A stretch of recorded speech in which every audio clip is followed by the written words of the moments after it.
In 2002, Google's founders, Larry Page and Sergey Brin, offered to sell Google to Excite for $1 million. Excite's CEO declined. Excite filed for bankruptcy in 2001. Google is worth approximately $2 trillion. In 2006, Yahoo had the opportunity to acquire Google for $1 billion. Yahoo's board declined. Yahoo was eventually acquired by Verizon in 2017 for $4.5 billion, approximately 0.2% of Google's current value. In 2007, Microsoft offered to acquire Yahoo for $44.6 billion. Yahoo rejected the offer, believing its own value to be higher. Yahoo was eventually sold for $4.5 billion. In 2010, Facebook tried to acquire Instagram for $500 million. Facebook's board thought the price was too high. 2 years later, Facebook acquired Instagram for $1 billion. Instagram is now estimated to be worth between $100 and $150 billion. These are not coincidental errors. They are data points in one of the most consistent patterns in technology industry history. Companies at peak performance systematically overestimate their own competitive position and underestimate the trajectory of emerging competitors, specifically because the peak performance that defines their position is also the condition that makes honest reassessment feel unnecessary. The overconfidence trap hidden inside every good quarter is not a problem of information. In each of the cases above, the information needed to evaluate the acquisition correctly was available. Yahoo had access to Google's traffic data. The companies that declined to acquire Instagram were operating in the same market. The error was not informational. It was a specific kind of reasoning failure that peak performance reliably produces. In 1997, Garry Kasparov, widely considered the greatest chess player in history, played a match against IBM's Deep Blue computer and lost. The loss shocked him.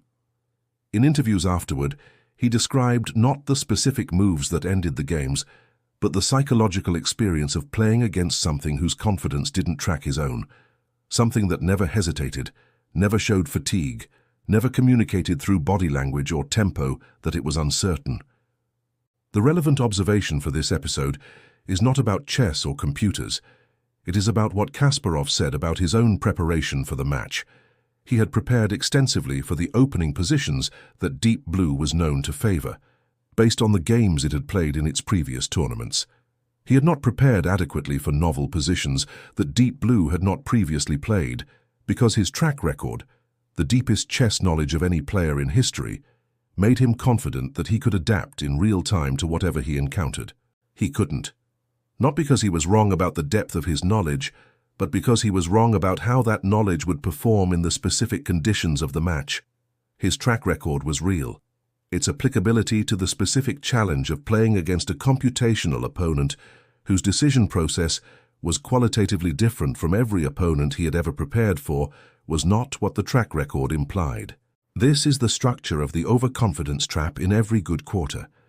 The track record is real, the skills that produced it are real, and the conditions that will test those skills next quarter may be sufficiently different from the conditions that produce the track record that the confidence the track record generates is not calibrated to the actual challenge ahead. Have you ever watched a company's peak performance become the specific thing that made the next challenge harder to see clearly? Leave a comment. Yahoo's rejection of the $44.6 billion Microsoft offer in 2008 is one of the most documented examples of peak performance overconfidence in the technology industry, and it is worth examining in detail because the reasoning at the time was internally coherent. Yahoo's CEO, Jerry Yang, believed that Microsoft's offer significantly undervalued Yahoo. This belief was based on Yahoo's recent performance, its traffic, its revenue, its market position, and on the company's internal projections for future performance. Those projections showed Yahoo growing to a valuation substantially above the Microsoft offer. The projections were wrong.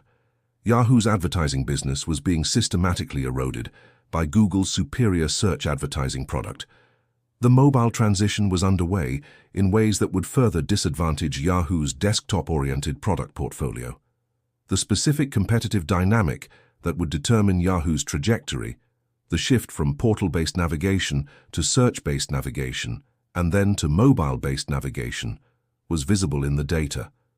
Yahoo's analysts had access to it. What the internal projections did not adequately weight was the possibility that the competitive erosion that was visible in the data would accelerate rather than stabilize. The projections were built on an assumption that Yahoo's recent trajectory, declining but manageable, would continue at the same pace. The analysis that would have justified accepting the Microsoft offer required the opposite assumption, that the erosion would accelerate, that Yahoo's competitive position would deteriorate faster than the recent past suggested. That analysis required the confidence the track record was generating to be specifically discounted, to conclude that the recent past was not a reliable guide to the near future, because the competitive dynamics that were changing the market were in the early stages rather than the late ones. The track record made that conclusion feel unnecessary. It turned out to be the only correct one. If the specific mechanism, how peak performance generates confidence that is miscalibrated to accelerating competitive dynamics, is what you come here for, the like is the direct signal. The companies and individuals who avoided the peak performance overconfidence trap in these cases share a specific characteristic. They evaluated their position not against their historical performance, but against the trajectory of the market they were competing in, and they discounted their own confidence specifically because they recognized that peak performance conditions are the conditions in which confidence is most likely to be miscalibrated. Netflix, evaluating its DVD by mail business in 2007, reached the correct conclusion not because the DVD business was performing poorly. It wasn't. It reached the correct conclusion because Reed Hastings applied an outside view to the trajectory of streaming adoption rather than an inside view of the current DVD subscriber growth. Amazon, evaluating the book retail market in the mid-1990s, did not ask, "How are we performing against our competition?" It asked, "What does this market look like at the end point of the technological transition we are currently in?" The answer was different from the current performance data, and the current performance data, which showed Amazon growing strongly, was explicitly discounted in favor of the endpoint analysis. The people who made these decisions were not expressing doubt in their current performance. They were recognizing that current performance is a measurement of how well the existing strategy works in the existing conditions, and that existing conditions are not permanent, especially in markets undergoing structural transition. The practical response to the overconfidence trap inside every good quarter is a specific analytical practice that most organizations don't build into their review processes. Before each major strategic review, each annual plan, each significant allocation decision, require an explicit assessment of the current competitive position that starts from the assumption that the recent performance may be a temporary condition rather than a stable one. Specifically, identify the single competitive dynamic that, if it accelerated, would most change the evaluation of the current strategy. Then ask, what is the evidence that this dynamic is already accelerating, and what would need to be true for the acceleration to be visible in current data before it is visible in performance metrics? This is the inverse of standard strategic review, which starts from current performance and extrapolates forward. The practice described above starts from the question, what would we need to believe about the current market for our recent performance to be misleading? And works backward to find the evidence for or against that belief. Yahoo's strategic review in 2008 should have started from the question, what would we need to believe about Google's advertising trajectory for our internal projections to be correct?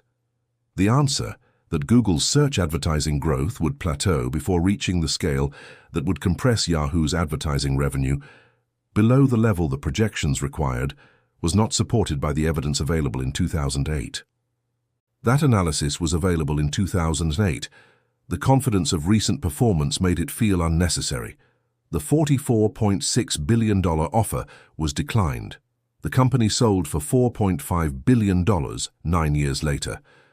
The next episode looks at a case where the timing, the specific quarter in which a decision was made, determined the outcome in a way that no analysis could have fully predicted, which is the version of this problem that has the fewest comfortable lessons. This content was developed with the support of artificial intelligence tools and underwent human review, editorial curation, and approval before publication. The analysis presented here is strictly educational and philosophical in nature, grounded in behavioral psychology and classical stoicism.